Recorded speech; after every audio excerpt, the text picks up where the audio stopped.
فاتحہ.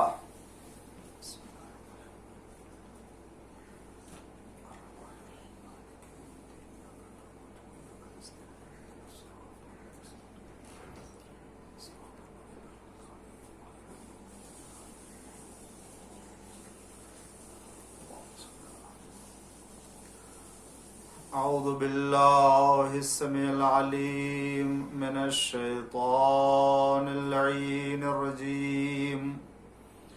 بسم اللہ الرحمن الرحیم. الحمد للہ المعروف من غیر رؤیت والخالق من غیر منصبت. خلق الخلائق بقدرته واستعبد الأرباب بعزته وسعد العظماء بجوده. والصلاة والسلام والتحية والإكرام على البشير النذير السراج المنير حبیب الہ العالمین ابی القاسم محمد اللہم صلی علی محمد وعلی محمد وعجل فرجہ وعلی آلہ الطیبین الطاہرین المعصومین المظلومین المنتخبین المنتجبین الغر الميامين الذين أذهب الله عنهم الرجس وطهرهم تطهيرا. اللهم صل على محمد وعلى محمد وعجل فرجه لا سيما الإمام المبين بقية الله في الأرضين الحجة الثاني عشر والمهدي المنتظر عجل الله تعالى فرجه الشريف. اللهم لعن أول ظالم ظلم حق محمد وآل محمد وآخر تابع له على ذلك. اللهم لعن العصابة التي جاهدت الحسين وشايعت وبايعت وتابعت على قتله. اللهم لعنهم جميعا. أما بعد فقد قال الله الحكيم في قرآن الكريم وقوله الحق. بسم اللہ الرحمن الرحیم. فبشر عباد الذین یستمعون القول فیتبعون احسنا. اولئک الذین ہداہم اللہ واولئک هم اولو الالباب. صلوات پڑھ دیجئے محمد وعلی محمد. اللہم صلی علی محمد وعلی محمد وعجل. ناظرین اکرام، یہ عشرہ ماہ سفر کی مجالس کا سلسلہ شروع ہو رہا ہے، جو پہلی سفر سے 10 سفر تک کی مجالس کا اہتمام کیا گیا ہے، ہر سال کی طرح سے امسال بھی. اور جن بانیان مجالس اور جن کے ایصال ثواب کے لیے ان مجالس کا سلسلہ ہوتا ہے، پروردگار عالم ان کے توفیقات میں اضافہ کرے اور اللہ اس عزاداری امام حسین علیہ السلام کو قبول فرمائے. اور ان حالات میں کہ جن حالات میں مسائل ہر ایک کے لیے ہیں، سختیاں ہیں، لیکن پھر بھی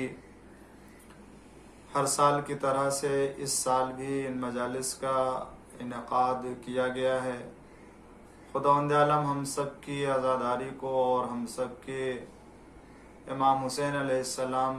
کے مصائب پر گریہ کرنے اور آنسو بہانے کو قبول فرمائے اور اسے ذخیرہ آخرت قرار فرمائے.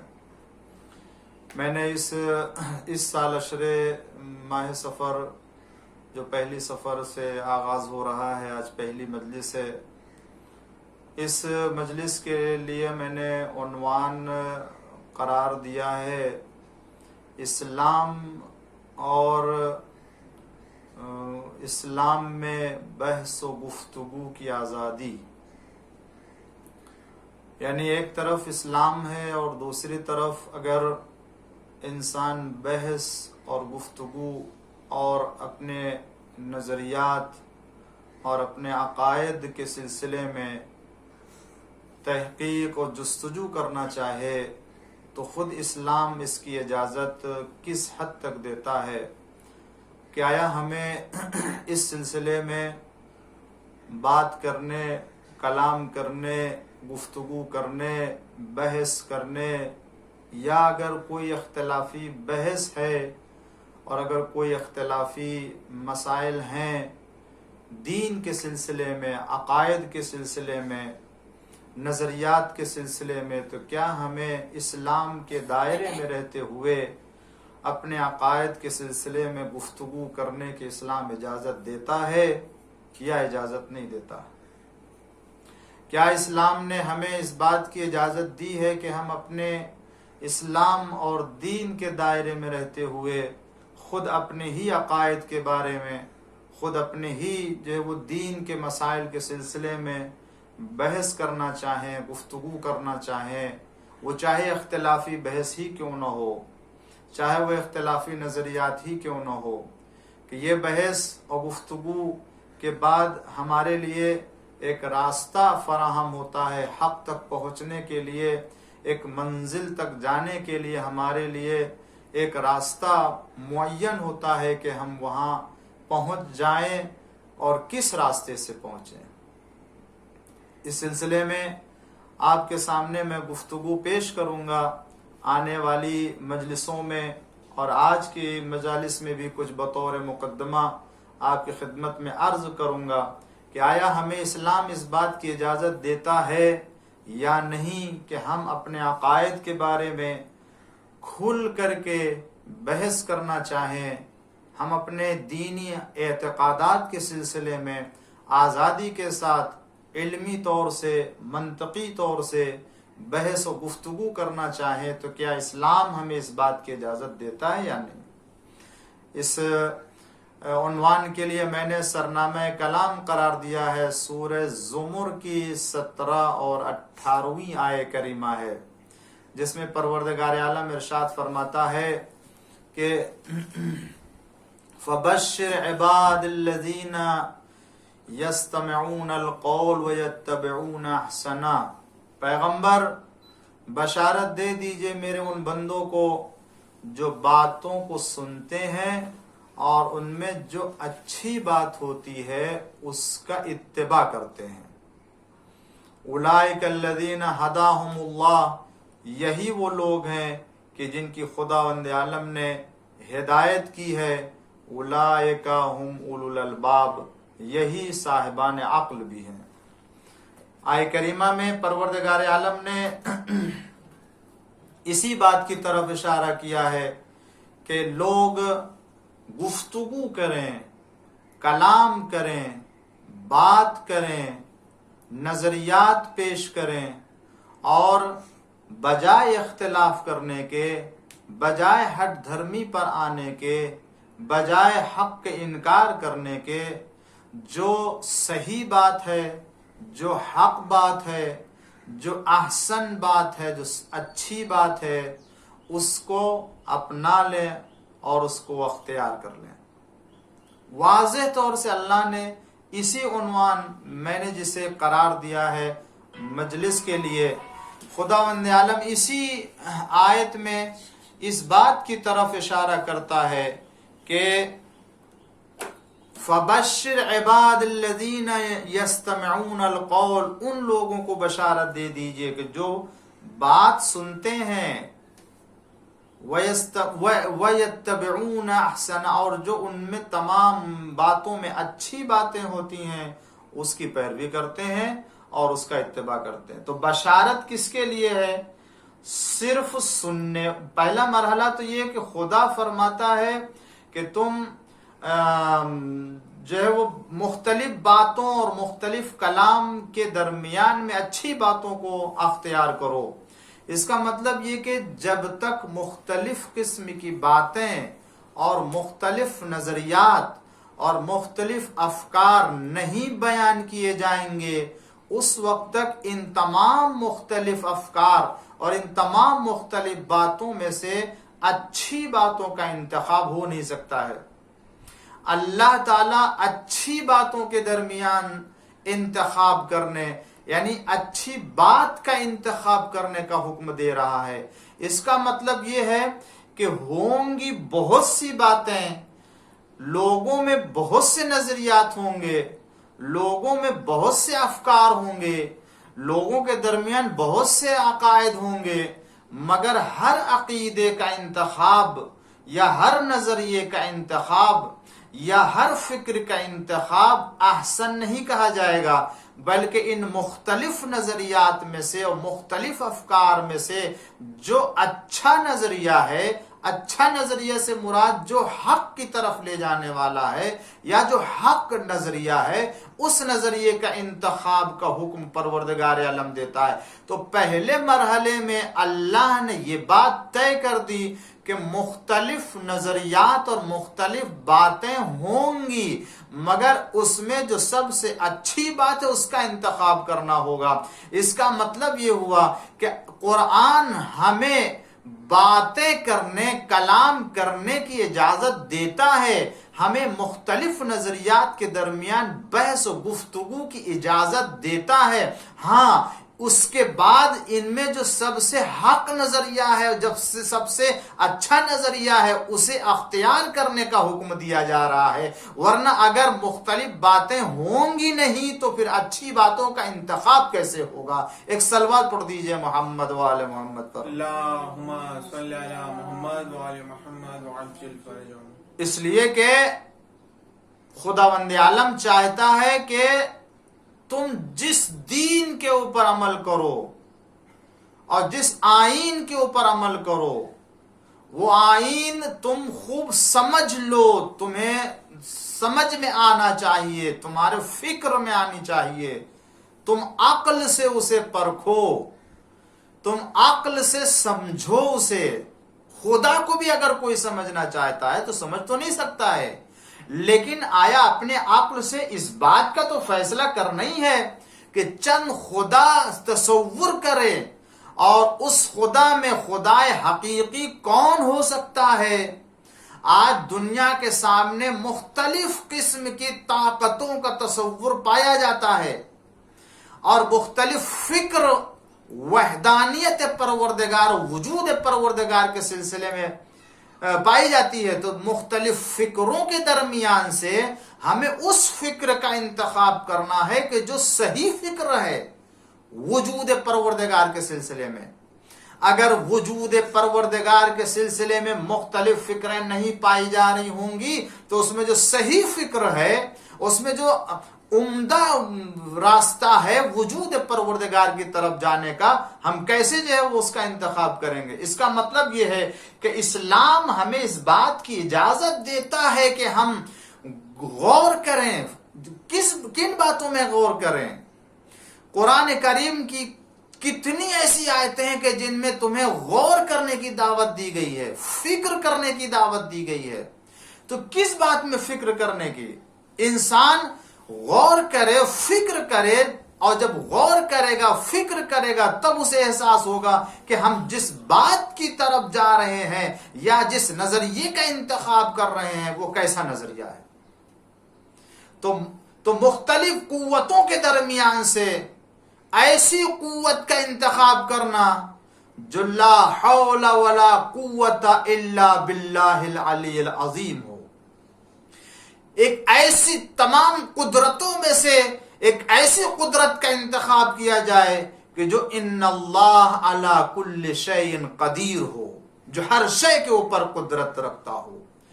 اب جب ہم دیکھتے ہیں کہ وہ کہ جس کے ہاں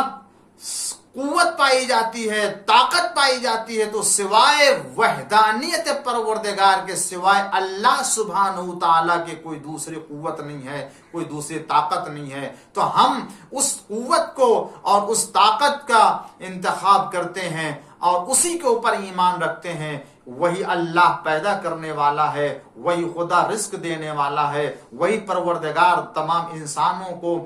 حیات دینے والا ہے، وہی تمام انسانوں کو، کائنات کو بلکہ سنبھالے ہوئے ہے۔ اس لیے کہ اس کے جیسی نہ قوت ہے کسی کے پاس، نہ اس کے جیسے طاقت ہے کسی کے پاس۔ جب قوت نہیں ہے، طاقت نہیں ہے سوائے خدا حقیقی کے، تو پھر اسی خدا حقیقی کی طرف ساری طاقتوں کو منسوب کر دینا ہے،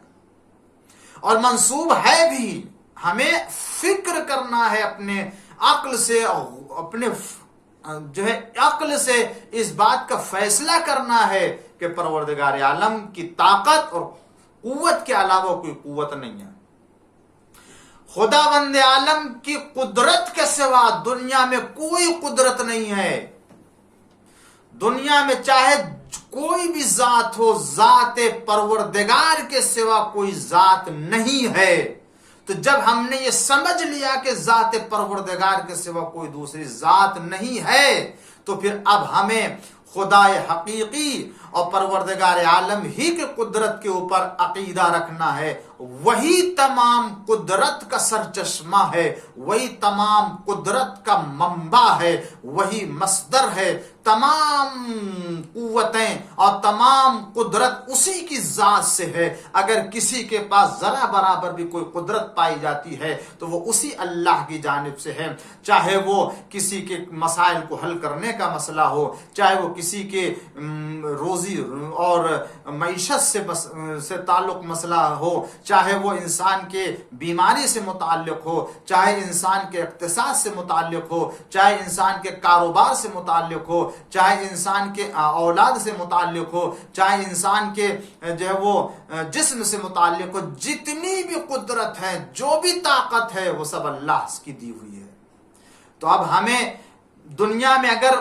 قدرت کے کئی سرچشمے نظر آتے ہیں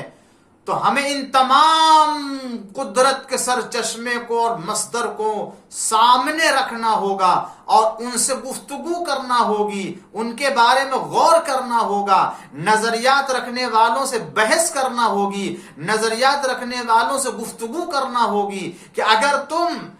خدا حقیقی کے مقابلے میں تم خدا کی قدرت کے علاوہ کسی اور کی قدرت کے قائل ہو تو بتاؤ تمہاری دلیل کیا ہے۔ اس لیے کہ ہم اپنی بھی دلیل لے کر کے آتے ہیں، تم اپنی بھی دلیل لے کر کے آؤ، اور جب تمہاری دلیل ہماری دلیل سامنے آئے گی تب فیصلہ ہوگا کہ تمہاری دلیل میں طاقت پائی جاتی ہے یا ہماری دلیل میں طاقت پائی جاتی ہے۔ جب تک دونوں طرف کی قدرت کی دلیلیں نہیں سامنے آئیں گی اس وقت تک صحیح دلیل کا انتخاب کر کے صحیح قدرت خدا کا انتخاب نہیں ہو سکتا ہے۔ اور عزیزو اسی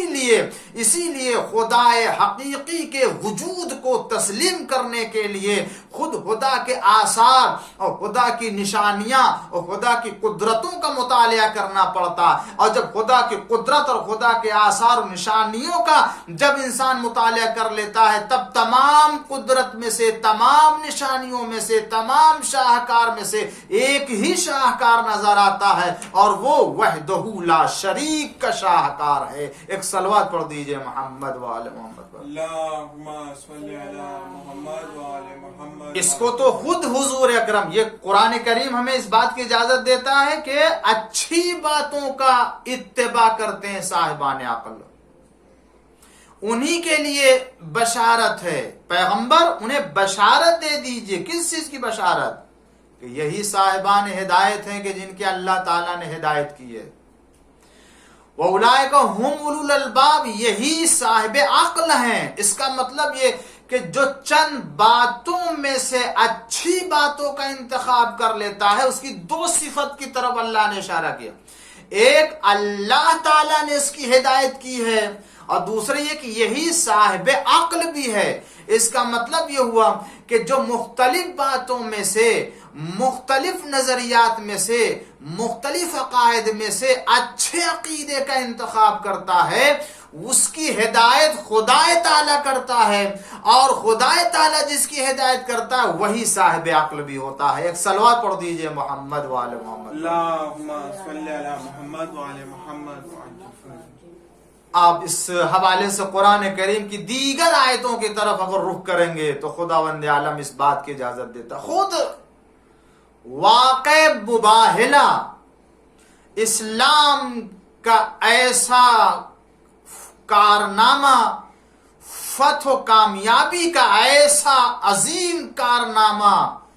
حضور اکرم صلی اللہ علیہ وآلہ وسلم نے اللہم صلی علی محمد وعلی اپنے اہل بیت کے ساتھ انجام دیا ہے، جس کو عید مباہلہ کے عنوان سے یاد کرتے ہیں۔ اگر اجازت نہ ہوتی گفتگو کرنے کی، کلام کرنے کی، اگر متضاد فکروں کے بارے میں بحث کرنے کی اجازت نہ ہوتی تو حضور اکرم کبھی بھی نصارائے نجران سے بحث کرنے کے لیے، گفتگو کرنے کے لیے خود مدینے میں وہ آتے بھی نہیں، اور حضور اکرم ان سے گفتگو نہ کرتے۔ آپ ڈائریکٹ بطور مستقیم ان کو کہتے کہ نہیں، میں نے پیغام خدا سنایا ہے، توحید کا پیغام دیا، لہذا تمہاری ذمہ داری یہ ہے کہ تم میرے خدا کو تسلیم کر لو۔ اگر کسی طرح کی گفتگو کی گنجائش نہ ہوتی، اگر بحث کرنے کی گنجائش نہ ہوتی تو مباہلہ کیوں کیا جاتا؟ مباہلہ کیا ہے؟ مباہلہ دو متضاد فکر اور دو متضاد عقیدہ، دو الگ الگ عقیدے کے بارے میں بحث و گفتگو کے بعد جو حق کے اوپر ہے اس کا انتخاب کرنا، جو باطل پر ہے اس کے اوپر لعنت بھیجنا۔ تو اب اگر دو متضاد فکروں کے درمیان میں گفتگو کی اجازت نہ ہوتی تو اللہ تعالیٰ اپنے پیغمبر سے کیوں فرماتا فَقُلْ تَعَالَوْا نَدْعُ أَبْنَاءَنَا وَأَبْنَاءَكُمْ وَنِسَاءَنَا وَنِسَاءَكُمْ وَأَنفُسَنَا وَأَنفُسَكُمْ ثُمَّ نَبْتَهِلْ فَنَجْعَلْ لَعْنَتَ اللَّهِ عَلَى الْكَاذِبِينَ۔ اے پیغمبر، اب جب یہ بحث ہو چکی اور یہ بحث میں کٹ حجتی کرنے لگے تو اب ان سے کہہ دیجئے کہ تم اپنے بیٹوں کو لے کر کے آؤ، ہم اپنے بیٹوں کو لے کر کے آتے ہیں، تم اپنی عورتوں کو لے کر کے آؤ، ہم اپنی عورتوں کو لے کر کے آتے ہیں، تم اپنے نفسوں کو لے کر کے آؤ، ہم اپنے نفسوں کو لے کر کے آتے ہیں، ثم نبتے، پھر اس کے بعد مباہلہ کر لیتے ہیں، فَنَجْعَلْ لَعْنَتَ اللَّهِ عَلَى الْكَاذِبِينَ، جو ہم میں سے جھوٹا اس کے اوپر خدا کے لائن۔ اس کا مطلب مباہلے سے پہلے بحث ہوئی ہے۔ اور آپ تاریخ مباہلہ اٹھا کر کے دیکھیے، حضور اکرم نے کتنی گفتگو کی ہے نصارہ نجران سے، انہوں نے اپنی دلیلیں دی، حضور اکرم نے اپنی دلیل پیش کی، انہوں نے اس کو نہیں مانا، حضور اکرم نے اس پر دلیل دی، اور وجود پروردگار کے سلسلے میں ایک معرکۃ الآراء گفتگو ہوتی ہے دو متضاد مسلک میں اور دو متضاد عقیدے کے درمیان۔ غور کریں ناظرین اکرام، میں جو آپ کی خدمت میں یہ موضوع لے کر کے آیا ہوں، اس موضوع کے سلسلے میں ذرا آپ فکر کریں، غور کریں، آیا اسلام میں بحث و گفتگو دو مسلک یا دو متضاد فکر کے درمیان، دو الگ الگ عقیدے کے درمیان میں گفتگو اور بحث کا دروازہ کھلا ہوا یا نہیں کھلا؟ یہ تو میں عہد پیغمبر کی گفتگو کر رہا ہوں، مباہلے کے حوالے سے، جس میں حضور اکرم نے نصارہ نجران کے سامنے اپنی باتیں کی اور نصارہ نجران نے اپنی بات پیش کی۔ اب ہونا یہ چاہیے کہ جو احسن بات ہے اور جو بہترین کلام ہے اسے قبول کر لینا چاہیے۔ ہاں، مگر ایک بات طے کر دی پروردگار عالم نے،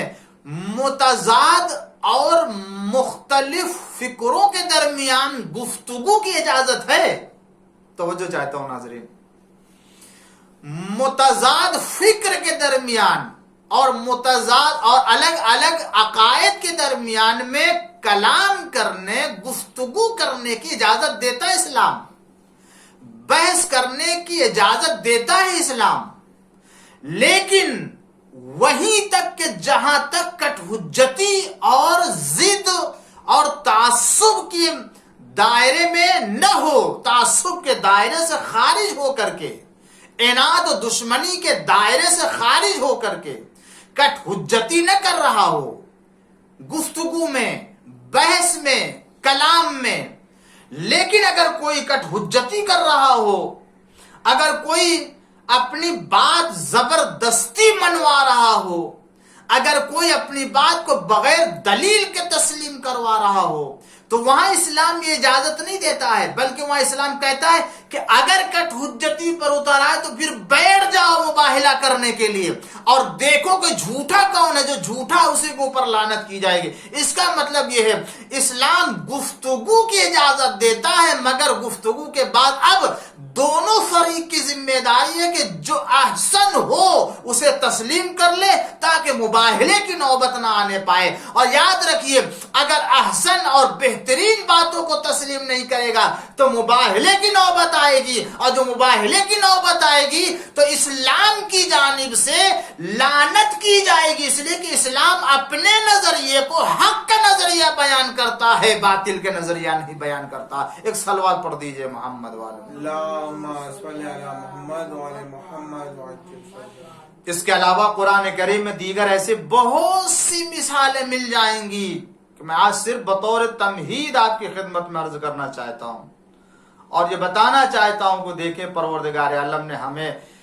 جس دین کے اوپر، جس آئین کے اوپر قرار دیا، اس آئین میں کہاں تک ہمیں بولنے کی آزادی،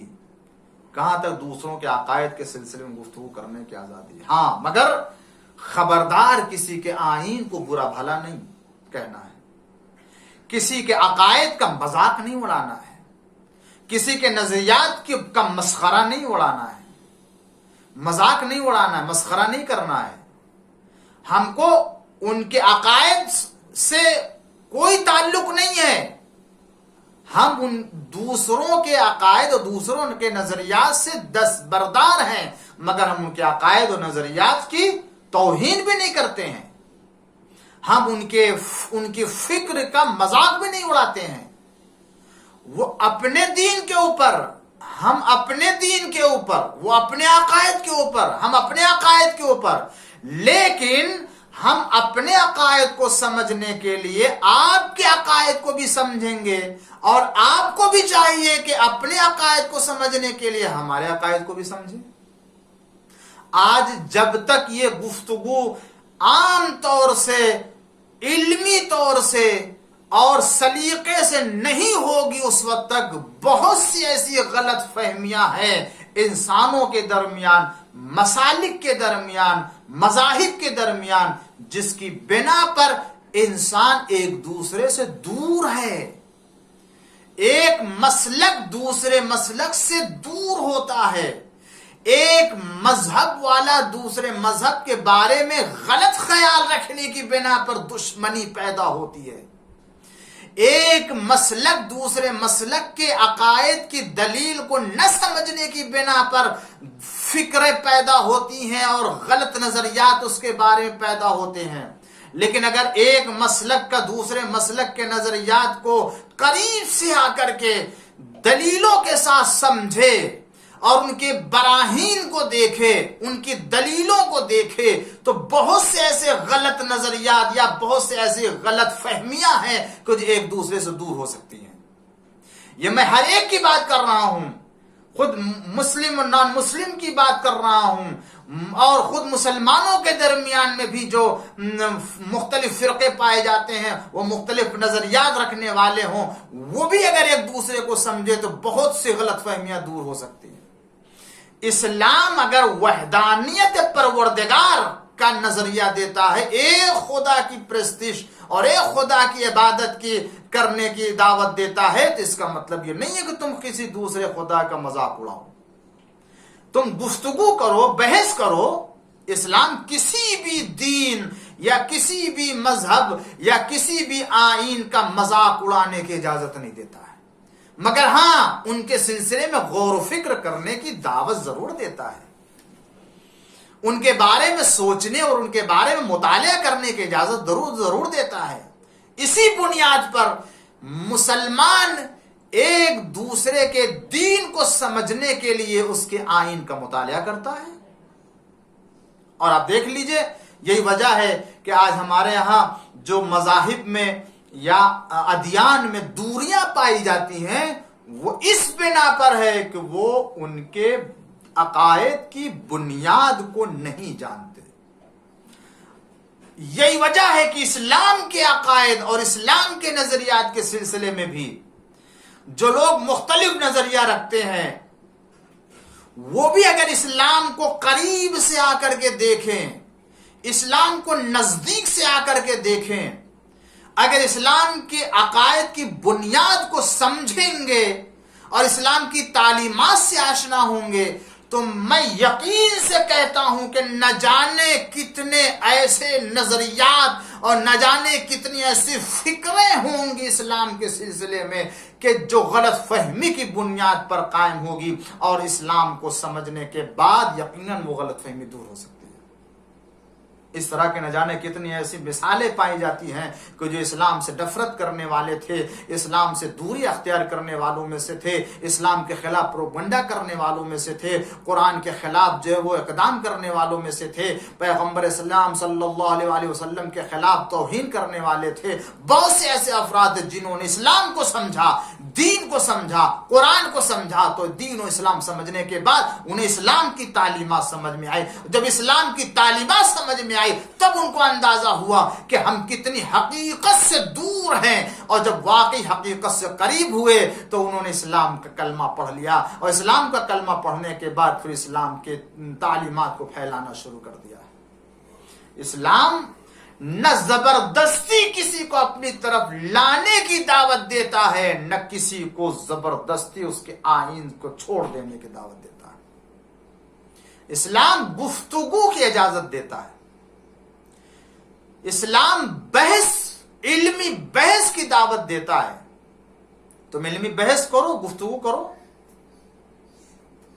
یہ تو اسلام اور غیر اسلام کے سلسلے میں میں نے آپ کے سامنے دو چار باتیں عرض کی ہیں۔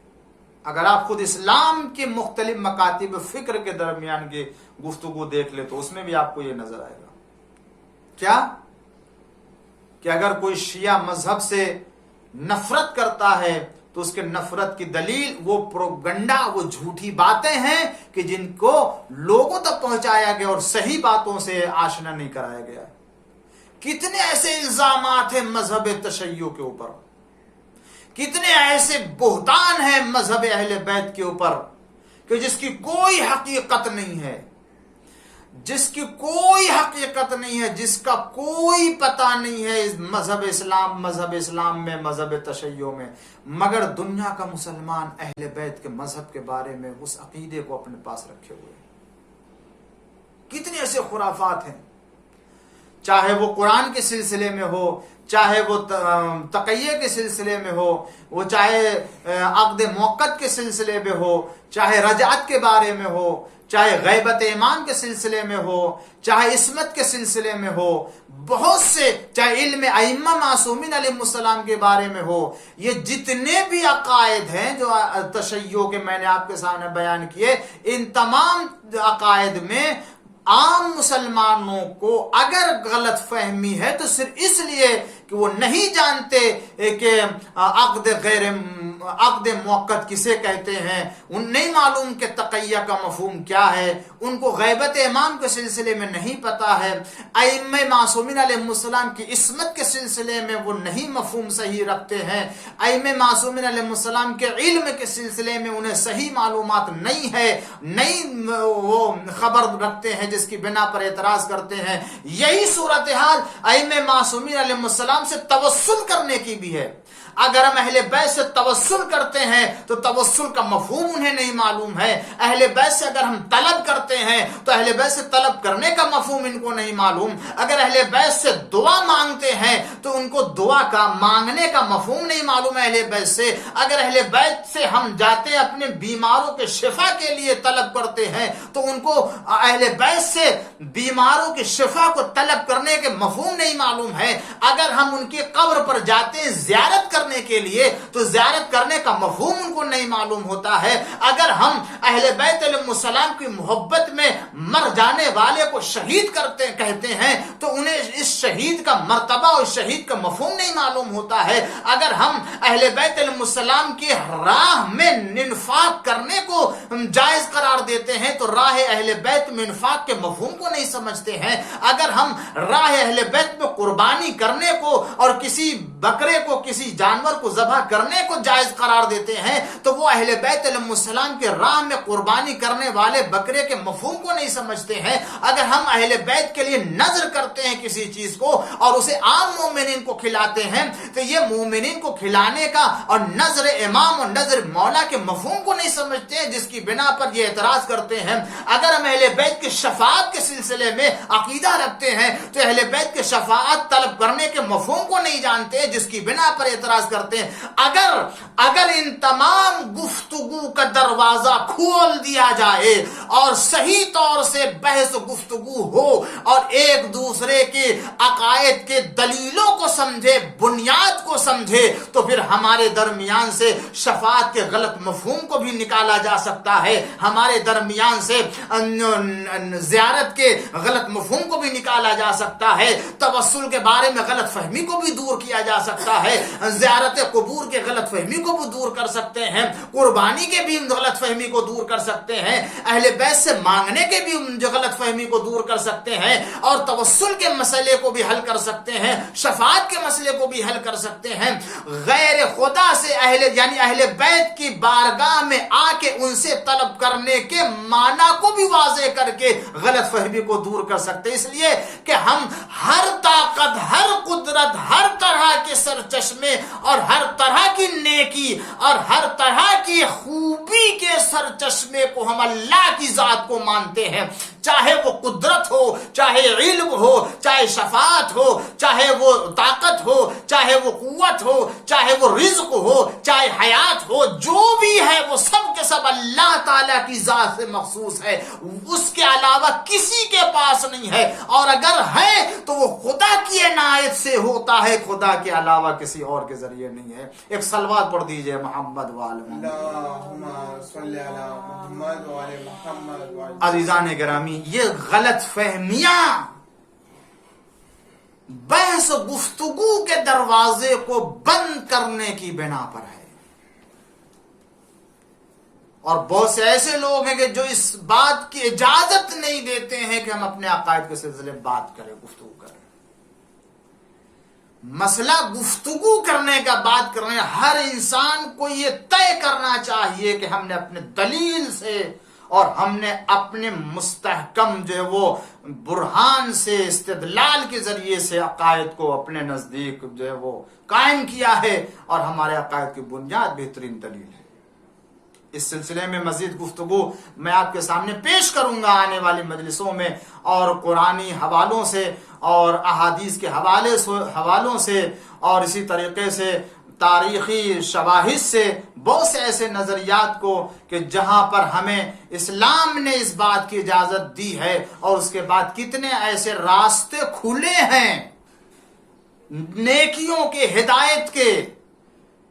کہ جو بحث و گفتگو ہی کا نتیجہ رہا ہے، جس کی بنا پر رائے حق مل گئے اور اس کے اوپر چلنے کے لیے آسانی فراہم ہو گئی. یہ جو کچھ بھی ہدایت کا راستہ فراہم ہوتا ہے وہ بحث و گفتگو کے ذریعے سے. عزیزان گرامی، میں سلسلے میں اب مزید تفصیل میں اس وقت نہیں جانا چاہتا ہوں، اور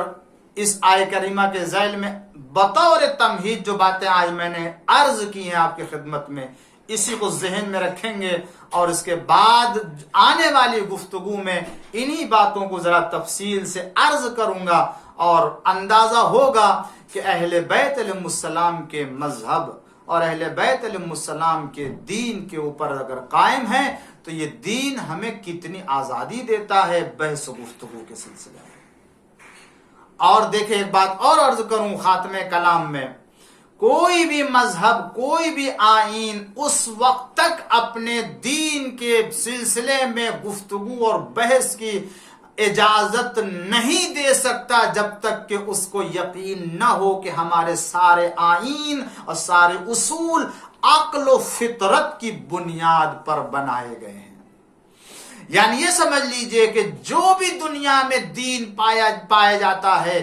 حق کی شکل میں، اسے اس بات کا کسی طریقے کا خوف نہیں پایا جاتا ہے کہ ہم جو بیان کر رہے ہیں اس میں کسی طرح کا کوئی اشتباہ ہے، کوئی غلطی ہے۔ وہ دین کبھی بھی، وہ آئین کبھی بھی،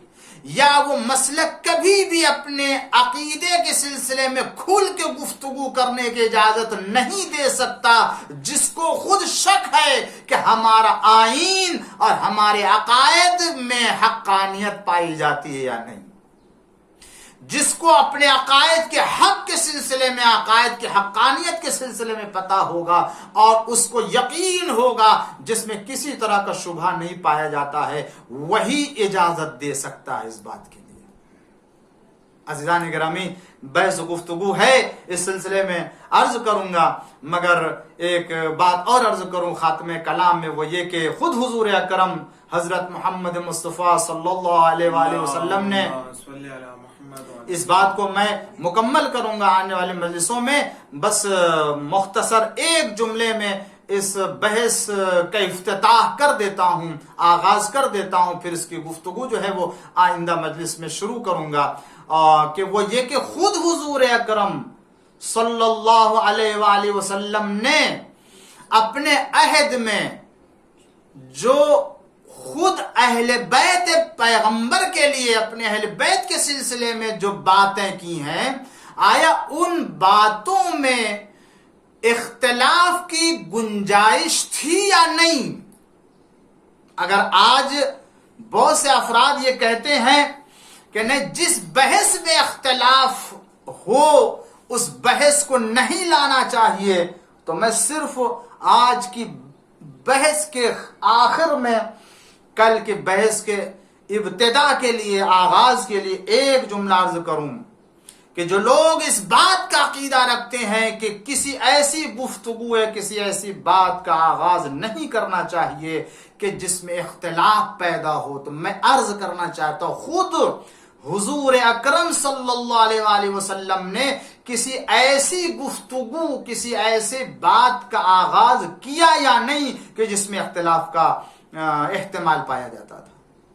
ایک نہیں، کئی ایسی گفتگو اور کئی ایسی باتیں عرض کی ہیں جو خود اصحاب میں اختلاف کا سبب بن سکتی تھی اور بنے۔ یہ ایک اشارہ میں دیتا ہوں جس کے بعد میں گفتگو کروں گا عزیزان گرامی۔ اور حق و باطل کا راستہ طے ہوتا ہے اسی گفتگو کے ذریعے سے، کہ اگر حق و باطل، اگر گفتگو نہیں کریں گے تو حق و باطل کا راستہ طے نہیں ہوگا، اور حق و باطل کا جب راستہ طے نہیں ہوگا تو پھر انسان اپنے منزل کمال تک نہیں پہنچ سکتا ہے اور پھر اپنے دین کے اوپر عمل نہیں کر سکتا ہے۔ خود امام حسین علیہ السلام کو کہ جس وقت آپ یزید کے خلاف قیام کے لیے آئے، اٹھے، قیام کیا، تو اس وقت بھی کیا آپ کو یہ معلوم نہیں تھا کہ مسلمانوں میں اختلاف ہوگا، اور اتنا زبردست اختلاف کہ صرف آپ کے ہمراہ وہ 72 ساتھی تھے، اور بقیہ جتنے تھے وہ جتنے تھے امام حسین علیہ السلام کے ساتھ نہیں تھے اور نہیں آئے تھے، یا تو وہ یزید کے ساتھ تھے، یا تو وہ غیر جانبدار رہے، یا وہ کربلا سے دور رہے اور امام حسین علیہ السلام کے ساتھ نہیں آئے۔ مگر امام حسین علیہ السلام نے کیا اس اختلاف کے احتمال کو دیکھتے ہوئے قیام ترک کر دیا تھا؟ کیا قیام کے ارادے سے آپ نے اپنا نظریہ بدل دیا تھا؟ نہیں، آپ اکیلے بلکہ اس میدان میں، اس قیام میں آنا چاہ رہے تھے، کہ اور لوگوں کو کہہ رہے تھے کہ دیکھو، اگر تم کو یہ لگتا ہے کہ ہمارے ساتھ مال دنیا جمع ہو جائے اور حکومت مل جائے گی تو دیکھو میں جا رہا ہوں قتل ہونے کے لیے، لہذا میرے ساتھ جو آئے وہ سمجھ کر آئے۔ اور شب عاشور تو حسین ابن علی نے سب کو اجازت دے دی جانے کے لیے اور چراغ بجھا دیا تھا، جس کو جانا ہے وہ چلا جائے۔ ایک ایک کو کہہ دیا تھا کہ دیکھو تم کو جدھر جانا ہے چلے جاؤ، یہ میرے خون کے پیاسے ہیں کہ جب یہ مجھے قتل کر لیں گے تو پھر یہ تمہارے خون کے پیاسے نہیں ہوں گے، وہ تمہارے دشمن نہیں ہوں گے۔ ارباب عذاب، آپ اندازہ کریں کہ اہل بیت علیہ السلام کے اوپر کربلا میں کتنا بڑا ظلم ڈھا دیا گیا، اور کتنا بڑا ظلم ڈھایا گیا کہ آج 1400 سال کے بعد یہ جب ظلم بنی امیہ کو بیان کیا جاتا ہے اور مظلومیت اہل بیت کو بیان کیا جاتا ہے تو آج بھی مظلوموں سے ہمدردی رکھنے والوں کے دلوں میں تکلیف اور درد پیدا ہو جاتا ہے، آج بھی مظلوموں سے ہمدردی پیدا کرنے والوں کے دلوں میں اضطراب پیدا ہو جاتا ہے، آنکھوں میں آنسو آ جاتے ہیں۔ ارباب عذاب، حسین نے جو سفر کربلا سے مدینے سے شروع کیا تھا، مکہ آئے تھے اور مکہ سے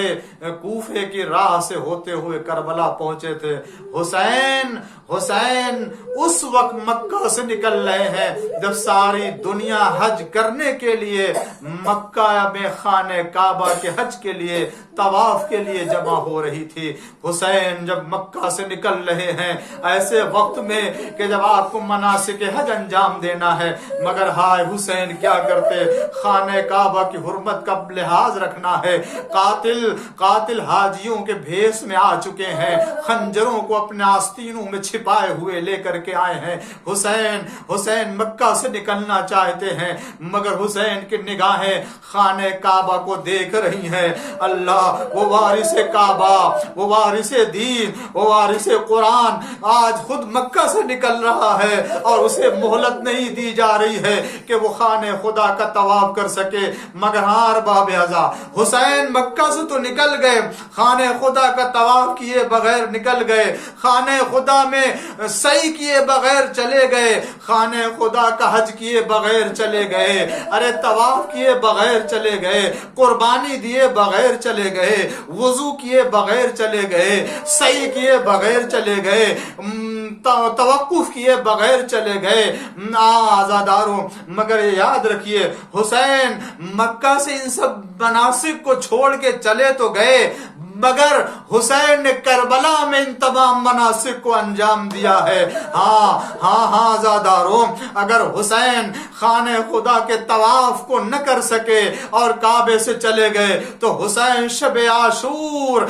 خیمہ کے تلایا پھر رہے ہیں اور ایک ایک خیمے کا جائزہ لے رہے ہیں۔ یہ خیمے کا تلایا نہیں ہے، یہ خیموں کا طواف ہے کہ جو خانہ خدا کا طواف چھوڑ کر کے آئے تھے اور حسین خیموں کا طواف کر رہے ہیں۔ ہاں ارباب عذاب، یہاں قربانی دینا ہوتی ہے۔ حج کے موقع پر جو حج کرنے کے لیے جاتا ہے وہ قربانی دیتا ہے، مگر ہاں وہاں ایک قربانی دینا ہوتی ہے، مگر حسین نے کربلا کے حج میں ایک قربانی نہیں کئی قربانیاں دی ہیں، 72 قربانی دی۔ اور کیسی قربانی دی؟ اپنے جگر کے ٹکڑے کو قربان کر دیا، اپنے لال کو نثار کر دیا، کڑیل جوان بیٹے علی اکبر کو قربان کر دیا، بھتیجے قاسم کی لاش کو پامال ہوتے دیکھ لی اور محمد کو قربان کر دیا، اصغر کو قربان کر دیا۔ ہاں حسین نے یہ قربانی بھی دے دی۔ آزادارو، طواف کے موقع پر جب حاجی طواف کر لیتا ہے تو سعی کرنے کے لیے جاتا ہے، وضو نہیں ہوتا تو وضو کرتا ہے۔ ہاں حسین نے بھی کربلا میں سعی کرنے کے لیے وضو کیا، مگر وضو کے لیے پانی کہاں سے لائے؟ وہ وارث کعبہ، وہ وارث ساقی کوثر، ارے وہ ساقی کوثر کا لال پانی کہاں سے لائے؟ پانی کے اوپر اتنی بے بسی ہے کہ اپنے بیٹے کو بھی ایک قطرہ آب نہ دے سکا، مگر خون سے حسین نے وضو کیا،